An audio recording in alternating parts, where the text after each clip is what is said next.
Now, I had the great privilege a few years back to meet your lovely wife. We travelled around Opotiki together. It was visiting Baha'i. We had a great time. Yeah, my wife, Afsaneh, it took me a while to pronounce her name, originated originally in Iran, and she is a fifth-generation Baha'i. So her family's been a Baha'i for a long time.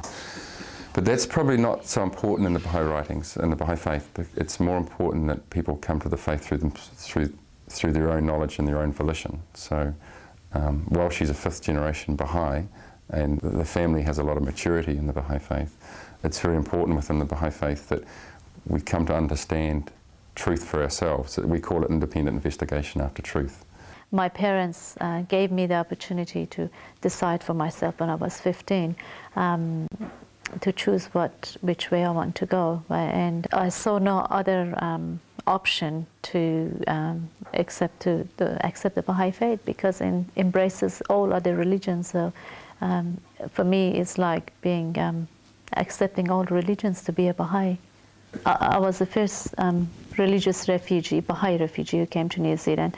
I was studying in the Philippines, and the revolution happened in Iran, and I couldn't go back home.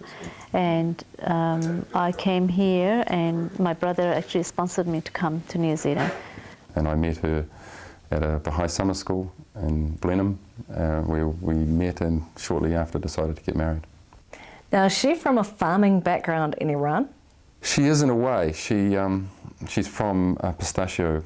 Her father has a pistachio orchard in Iran. But of course, after the revolution, much of that property was confiscated.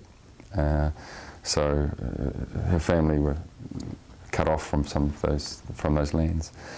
But farming in Iran is much different to farming in New Zealand.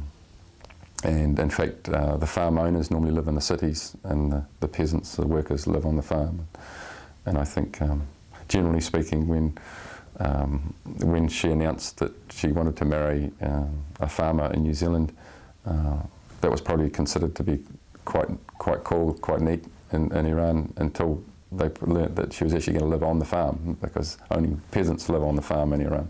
And that goes back to the history of the Iranian agriculture, where they don't have any of the modern conveniences that we have in New Zealand. In New Zealand, it's probably the opposite. If you live in the country, you're considered to be wealthy. It was very difficult at the beginning to adjust, being lonely, being isolated, but then again, on the other hand, I had beautiful surrounding and clean and peaceful place to live in. I really do enjoy living on a farm now. I've got used to it. Well, we don't live very far out of a small city in the South Island, out of Timaru, so she goes to Timaru at least once a day, and she works as well. She teaches English as a second language, which is a major achievement for somebody that English is her own second language. So she's adapted very well to New Zealand society and culture. And I think that's really important for Baha'is, is when they come to a new country, they immerse themselves in the culture and adapt to that culture and become part of it, rather than becoming separated from it. And I think my wife in particular has done that very well.